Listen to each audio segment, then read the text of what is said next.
Hey folks, Dave here, and I like opening boxes.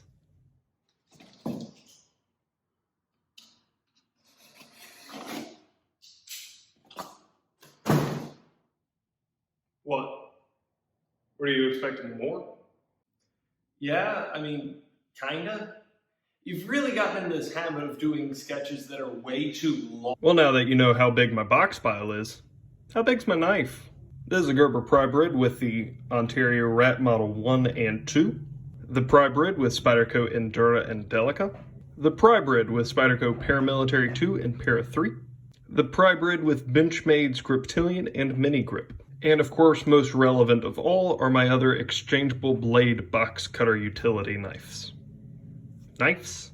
Knives. This Gerber Prybrid is a brand new release for Gerber 2020. It's something that I have been keeping track of since I believe it was SHOT Show of last year.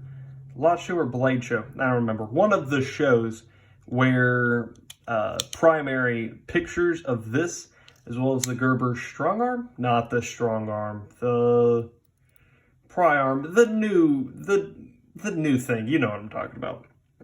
Where the pictures of these first released, and this fascinated me. As somebody who used to work in construction, big fan of box cutters. This one specifically, also a Gerber. Gerber has a really good history of exchangeable blades, in my opinion.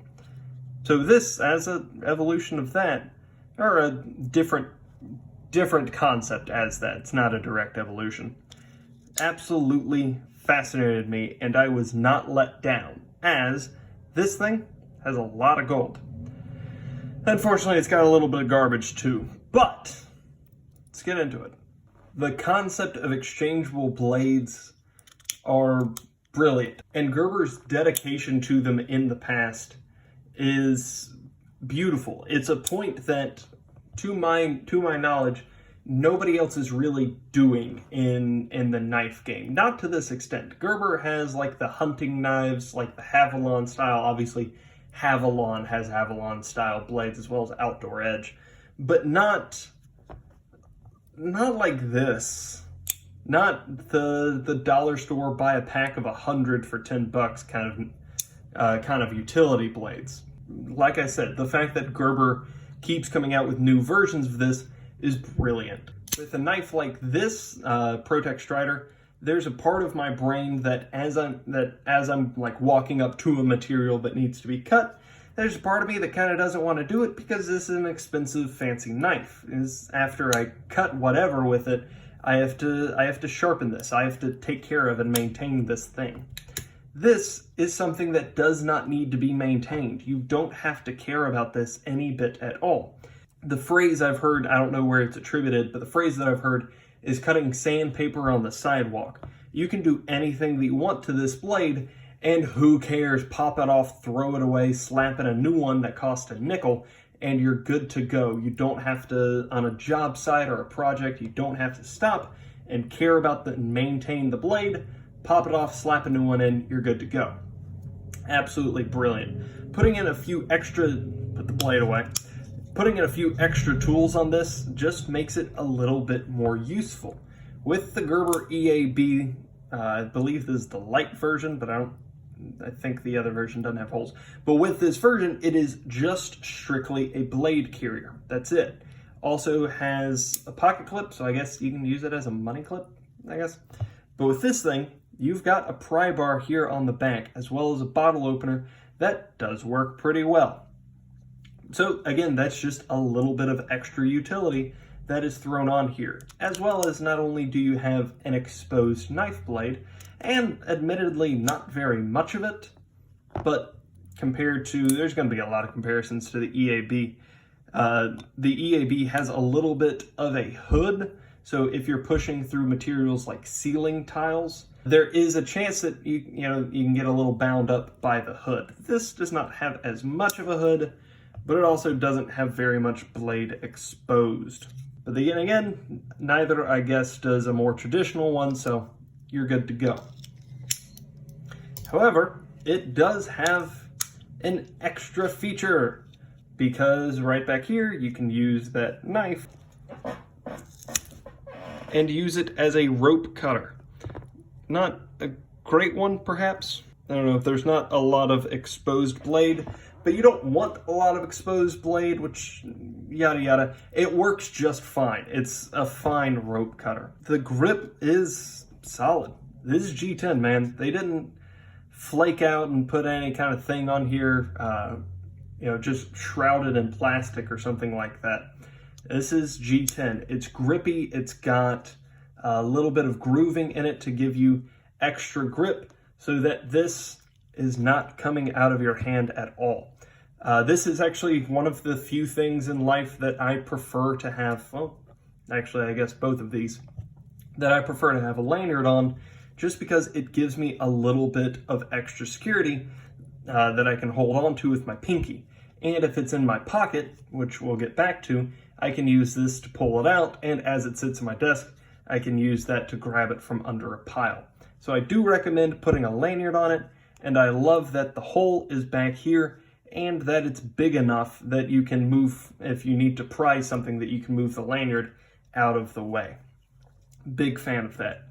Operation, super simple. See this button? Push down, push up. The first click is your exposed blade. You can now cut a thing. Your second click is where you can take the blade out. What you do is you pop that tab, pull the blade out, throw another blade in. Push the tab, pull it back, you can cut, push the button, pull it back, you can put it back in your pocket.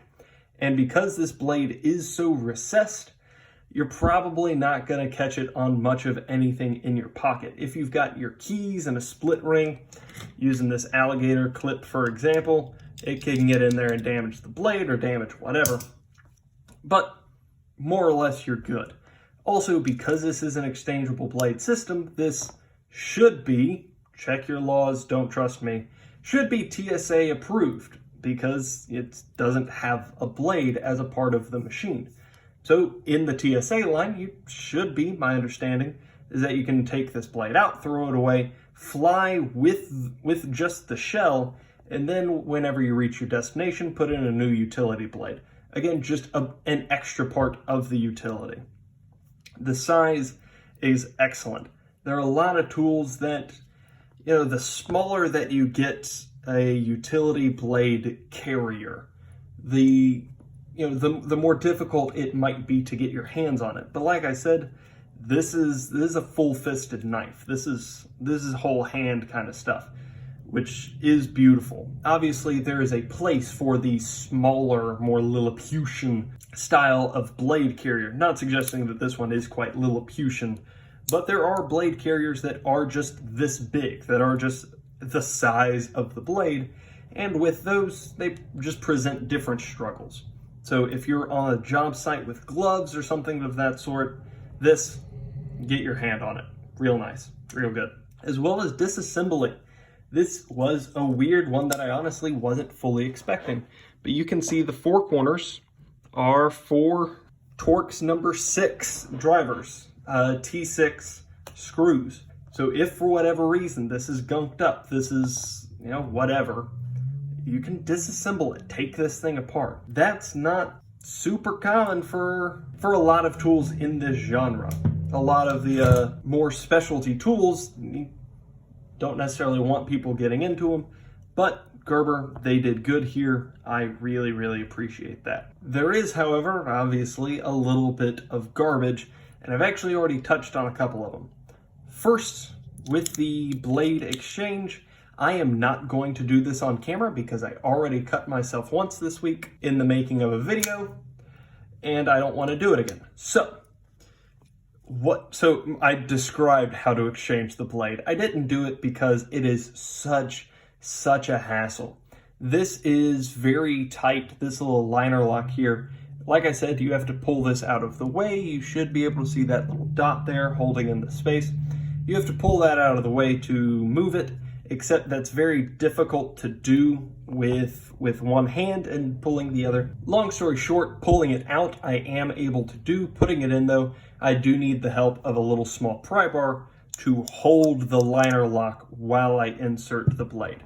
Just something to be aware of. Please be careful. you only get one set of fingers in your life.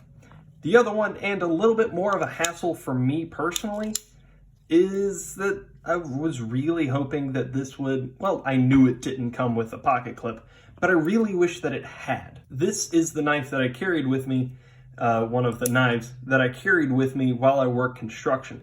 And it was beautiful because I could just clip it onto my shirt, and whenever I needed it, pull it out, zoom, put it back in my shirt. It's always, that and the flashlight were always directly beneath my chin, so I knew where they were. I didn't have to fish for them. Flashlight on top, this thing second. With this, you can't, you just have to put this in your pocket. And whenever you need it, there's no telling like which side, there's no telling where it will be, which is why you need to put a big old lanyard on it. Whereas if this had a little pocket clip, you know, a nice fat wide one like that, you would be able to index this better, and it would be a little bit more useful on the job site. Even the crappy normal utility blades, even they have pocket clips. And of course, this is $23, $23, $25, which I don't agree with. I think that that's an awful lot of money, especially since the EAB, I think, is like 10, fact checking me, edit it right there, I guess. But I think that's around $10. And it's, so what, you're getting G10 a little bit bigger and a pry bar. I think that there are ways that they could have made this less expensive and more acceptable. $20 is just a lot of money to me for an exchangeable blade tool. Obviously, there are so many of exchangeable blade tools, titanium, fancy garbage on the market for hundreds of dollars. And I appreciate that Gerber didn't try to do that. $20 though, it's so much money. As far as exchangeable blades go, I bought a pack of 10 of these things. And again, these are not this. They're not this quality, but you know, I bought a pack of 10 for like $5 kind of thing. $20 for this, $25. It's just a lot of money for a very simple tool. If they had cut back and instead of using G10, instead of using real G10, had used, I don't know, just FRN, something like that. The Para 3 lightweight material FRN. Could you have cut costs? Could you have brought the price down a few dollars? I don't know. I don't know what considerations went into this. I know that there is a solid steel and very thick solid steel frame that carries all throughout this, that goes into the pry bar. So I'm sure there's price that went into just making this solid, which obviously was accomplished. This is a good tool. Just, it feels like a lot of money. Just long story short, feels like a lot. Just be aware of that whenever you buy it. In conclusion, this tool, I think I said this on my unboxing, but this tool feels like something that I would have been great friends with not too long ago. In a different stage of my life, that I would have been really good friends with this and super excited to have it. Just with obviously one very simple, small change. Gerber, why are these not just already pre-tapped? There's no reason to not have a pocket clip on this. That's absurd. That is absolutely absurd that you don't have a pocket clip on this. But with a pocket clip, this could have been a really good friend of mine. And as it is a useful box opener to me. It is something that sits on my desk, very easily accessible, and occasionally helps me with my mail and packages. And in that role, works excellent. Though, of course, if this is something that you're intending to hard use to carry it with you on the job site, there are just a couple of considerations just to be aware of. I hope this was helpful. If you have any questions, comments, or suggestions, let me know down below. And other than that, y'all have a great day.